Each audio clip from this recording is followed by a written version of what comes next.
Once a year, a small Welsh town quietly turns itself into the largest cultural festival in Europe, just for 1 week. There is no arena, no fixed venue. The whole event moves, choosing a brand new host town somewhere in Wales each year. It is called the National Eisteddfod, and its biggest moment involves a wooden chair, a hidden identity, and a very old trumpet. For 1 week, poetry, music, and the Welsh language take center stage literally in front of tens of thousands of visitors. Every competition inside the main pavilion is conducted strictly in Welsh, a rule the festival has never once bent. That single rule has quietly helped keep a minority language alive and celebrated, generation after generation. The festival's roots reach back astonishingly far, centuries before anyone called it a national event at all. According to tradition, the very first Eisteddfod was held in the year 1176 at a castle in Cardigan. A local lord invited poets and musicians from across Wales to compete and offered the winner an honored seat, a chair at his table. That single gesture, a chair given to the best poet, planted an idea that Wales would keep returning to for centuries. Centuries later, that idea grew into something much larger, a national festival built entirely around honoring words and music. To understand how a medieval dinner invitation became Europe's biggest cultural festival, you have to follow the chair itself. The word Eisteddfod itself comes from the Welsh for sitting together, which is exactly what that first 13th century gathering was. For centuries after that first gathering, smaller regional Eisteddfod continued locally, keeping the tradition alive but scattered. Then, in 1880, a National Eisteddfod Association formed, turning scattered local events into one unified annual festival. Since then, the National Eisteddfod has been held almost every single year, pausing only twice during the 2 world wars. Today it draws up to 170,000 visitors in a single week, making it the largest cultural festival on the continent. But the festival's most theatrical moment by far is the chairing of the bard, held for the best long poem written in strict meter. Here's the twist. Every competing poem is submitted anonymously, identified only by a chosen pen name, right up until the final announcement. So, when the winner is finally revealed on stage, even the audience often has no idea who is about to stand up. The moment builds through ceremony. Robed figures gather, a trumpet sounds, and a title is called out into a packed tent. Only then does the true identity of the winning poet get revealed, sometimes to someone who never expected to be chosen. It is part literary prize, part surprise reveal, staged with more pageantry than almost any writing competition anywhere else. And that pageantry is organized by a very particular group, the Gorsedd, sometimes translated loosely as the Gathering of the Bards. Members of the Gorsedd wear long flowing robes in specific colors, each color marking a different kind of contribution to Welsh culture. White robes go to the festival's top prize winners. Blue robes honor service to community or nation. Green robes mark the arts. None of it involves office or rank of any kind. It is entirely about words, music, craft, and long service to Welsh culture. To many outsiders, it looks almost mystical. To Wales, it is simply how the country has chosen to celebrate its own language. The Gorsedd itself is younger than people often assume, and its true origin is more romantic invention than ancient Druidic survival. It was created in the 1790s by a Welsh stonemason and poet who dreamed up its rituals almost entirely from scratch.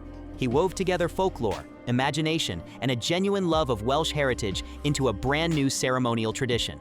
It was not until 1819 that his Gorsedd ceremonies were formally linked to the Eisteddfod for the very first time. At that same gathering, held in Carmarthen, the Gorsedd rites and the chairing ceremony were combined into a single event, permanently. From that point on, the two traditions, poetry competition and ceremonial pageantry, became inseparable parts of one festival. In 1867, organizers refined the competition further, splitting the top poetry prize into 2 distinct honors. The chair would go to the best poem written in strict traditional Welsh meter, a demanding centuries-old poetic form. A new prize, the crown, would honor the best poem written in free meter, giving room for more modern poetic styles. Both prizes are still awarded every year, each with its own full ceremony, robes, trumpet call, and dramatic reveal. The trumpet used in these ceremonies has its own name, the corn gwad, meaning roughly horn of the land in Welsh. Its call signals the crowd to gather and fall quiet, an old-fashioned way of commanding attention before something important happens. A gorsedd prayer is then recited, written specifically for these ceremonies rather than drawn from any particular religious tradition. The Archdruid, the ceremonial leader of the gorsedd, presides over the reveal, holding the moment until the very last second. Winning poets are welcomed into the gorsedd itself afterward, joining the very circle that just crowned or chaired them. Outside the ceremonies, the festival grounds turn into something closer to a small temporary city, built for 1 week only. Hundreds of stalls sell books, art, crafts, and food, almost all of it connected to Welsh language and culture in some way. Choirs compete in packed side tents, filling the festival grounds with layered Welsh harmonies for hours at a stretch. Younger performers get their own stage too, in competitions for school children that often decide a family's whole week of plans. Because the location changes every year, alternating loosely between North and South Wales, no single town owns the festival. Each host town spends months preparing, and locally trained volunteers often outnumber paid staff by a wide margin. For the chosen town, hosting is treated as a genuine honor, a chance to put its own community squarely at the center of Welsh culture. A temporary stone circle, known as a gorsedd circle, is even built fresh at each host site specifically for that year's ceremonies. Standing stones are gathered and arranged in a circle, echoing ancient monuments without literally being one themselves. After the festival ends, some host towns choose to leave their gorsedd circle standing permanently as a lasting local landmark. Scattered across Wales today, dozens of these circles quietly mark towns that once hosted the National Eisteddfod. The festival has also become a proving ground for Welsh language broadcasting, music, and literature, launching many careers. Musicians, poets, and writers who first competed as school children sometimes return decades later, now as invited adult performers. That continuity, the same festival welcoming someone back across an entire lifetime, is part of what makes it feel less like an event. Even Welsh speakers who live far from Wales often plan trips home specifically to be there for Eisteddfod week. For a language sometimes described as endangered, that kind of yearly pilgrimage matters more than any single statistic could show. Welsh medium schools often treat the festival as a serious academic milestone, not just a fun outing, preparing students for months. Winning, or even just competing respectably, at the National Eisteddfod can carry genuine local prestige, passed down as a family story. The festival even runs an official campsite each year, letting thousands of visitors stay immersed in Welsh language all week long. For 1 week, ordering food, chatting with neighbors, and watching a stage show can all happen almost entirely in Welsh. That immersive week is, for many attendees, the single most concentrated dose of Welsh language life they experience all year. The festival has not stood still. Modern stages now host electronic music, comedy, and contemporary art alongside centuries-old poetry. Digital broadcasts now stream the main ceremonies live, reaching Welsh speakers and curious viewers far beyond the festival grounds. Social media has turned the anonymous poet reveal into a genuine annual moment of suspense, shared and discussed online in real time. Younger competitors now blend traditional strict meter forms with modern themes, keeping centuries-old poetic rules feeling genuinely alive. Accessibility has also expanded, with more translation, signing, and family-friendly programming added across recent festival years. The gorsedd itself has widened its honorary membership, recognizing contributions in science, sport, and media alongside traditional arts. That openness has helped keep a very old institution from feeling like a museum piece, even as its ceremonies stay largely unchanged. Local businesses in each host town often see a genuine yearly boost, with cafes, shops, and guest houses filling up for the week. Some families now treat the shifting host town almost like a pilgrimage circuit, following the festival to a new part of Wales each year. International visitors, drawn by curiosity about the ceremonies, now make up a small but steadily growing share of the crowd. Yet the core rule has never bent. Every formal competition inside the main pavilion is still conducted strictly in the Welsh language. That single unmoving rule is often cited as one reason the Welsh language has remained genuinely spoken, not just formally preserved.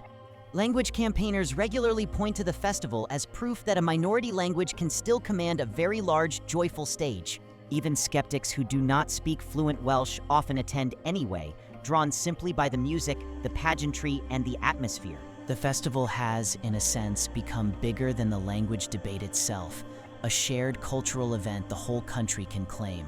Whatever changes each year, the chair, the crown, and the trumpet call remain exactly as ceremonial and exactly as anticipated as ever. Step back, and the National Eisteddfod starts to look like a very old answer to a very modern worry. How do you keep a culture alive? Wales did not answer that question with a museum, a plaque, or a law. It answered with a festival people actually want to attend. Every single year, thousands of people choose voluntarily to spend a week fully immersed in poetry, song, and their own language. That voluntary devotion may matter more than any government policy ever could, because nobody is required to show up. They simply do. The anonymous poet, the mysterious pen name, the trumpet call, all of it builds toward one satisfying moment, being truly seen.